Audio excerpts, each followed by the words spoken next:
Hello, my name is Mr. Cleeve from the Darton College Science Department, and this is the penultimate video from the C6 Chemistry Out There series of videos on hard water and how to soften it. Right, the aim of this video is that by the end of it you should be able to explain how hardness in water is caused. You should also be able to give the properties of hard and soft water, describing the difference between temporary hardness and permanent hardness. We should also be able to describe how hardness in water is removed, giving two methods, explaining how using sodium carbonate and ion exchange resins both work. So how does water become hard? Well, it boils down to the fact that rainwater is naturally slightly acidic, and that's because of the carbon dioxide and other acidic gases in the atmosphere. When carbon dioxide dissolves in the water, it produces a very weak acid, and this weak acid, when it runs over rocks that contain calcium carbonate, they dissolve the calcium carbonate to form calcium hydrogen carbonate, which is soluble in water. It's the actual calcium that makes the water hard. Calcium and magnesium salts that both make the water hard. So this is a typical hard water landscape. The bedrock here that you can clearly see is limestone. These mountains are made of limestone, and because the water runs across this calcium carbonate, the rainwater dissolves it, forming the calcium hydrogen carbonate that dissolves in the water. It's the bedrock that determines whether or not you live in a hard or soft water area. This map showing the hard areas in dark blue, the medium areas in light blue, and the soft water areas in pink. It's worth pointing out that Barnsley is roughly here, so probably just in that medium water area. So the type of water hardness that we've talked about so far has been temporary water hardness. This is caused by calcium hydrogen carbonate. The calcium hydrogen carbonate dissolves in the water and is caused, as we previously said, from rainwater running over rocks containing calcium carbonate. That can be removed very easily, and that's why it's called temporary hardness. The other type of hardness is permanent hardness, and that's caused by dissolved calcium sulfate ions. Confusingly, permanently hard water is not permanently hard. It's just harder to remove than temporary hardness. So the most straightforward way of removing temporary hardness is to boil the water. Boiling the water causes the calcium hydrogen carbonate to decompose, leaving the calcium carbonate behind and leaving the water soft. This doesn't work with permanently hard water. When permanently hard water is boiled, there's no effect on the hardness of the water. Here you can see a heating element of a kettle that's been coated with calcium carbonate. Essentially what we've got is a reverse of the process that we started with. So the calcium hydrogen carbonate breaks down to form calcium carbonate, water and carbon dioxide. Now the problem with this, one of the major problems, is energy demand. A layer of calcium carbonate coating heating elements can increase energy costs by quite a lot, can increase energy costs by about 8%.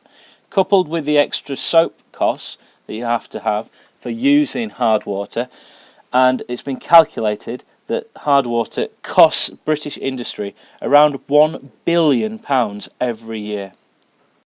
Here you can see another example of limescale. This thick layer of limescale here is almost completely blocking this water pipe here. That reduces the amount of water that can flow through that pipe and reduces its efficiency. So one way to remove the limescale is to use acids. We've done this before in weak and strong acids. You tend to use a weak acid for this, like citric acid, and when the citric acid reacts with calcium carbonate, you end up with calcium citrate, water and carbon dioxide. Depending on what acid you use here, that will alter the type of salt that's formed in the reaction. As previously stated, one of the major problems with hard water is that it's really difficult to make soap lather. And the reason for that's a problem is because that means you have to use much more soap. Using much more soap increases the cost, but it also means that more soap ends up in the environment and in rivers and things like that. So we have a higher level of pollution in terms of detergent pollution. So we need some alternative ways to remove this hardness. One of the ones that's been around for the longest time is using sodium carbonate or soda crystals. This removes the hardness, both temporary and permanent hardness, because it basically contains sodium carbonate. That sodium carbonate reacts with the calcium hydrogen carbonate or the calcium sulfate and displaces it because of the increased reactivity of sodium. Here is the reaction. You've essentially got the calcium and the sodium that swap places, making the insoluble calcium carbonate, which is the precipitate in this reaction, and sodium hydrogen carbonate. Because these calcium ions here are removed, this water is no longer hard and therefore has been softened. The second method is using something called an ion exchange resin. Ion exchange resins are packed full of sodium ions, and the water is run over the ion exchange resin. What happens then is that the calcium ions in the water are in effect swapped with the sodium ions in the exchange resin.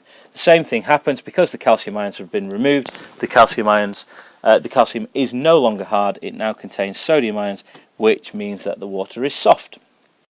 Eventually, however, the ion exchange resin runs out of sodium ions and you have to flush sodium chloride solution through the resin, through the column, to replace the sodium so that the ion exchange resin can be used again. Often you'll see this on dishwashers or washing machines where it's asking you to add salt.